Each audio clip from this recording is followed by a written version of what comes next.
Tao ba? Mali. Alam mo nga, may blade.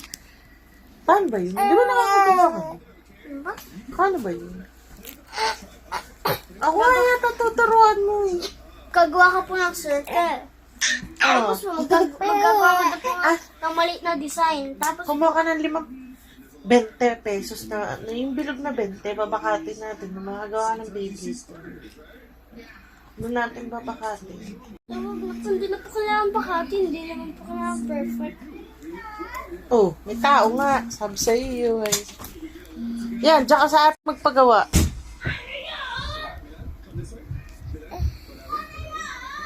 Ang galas na naman yung dalawa.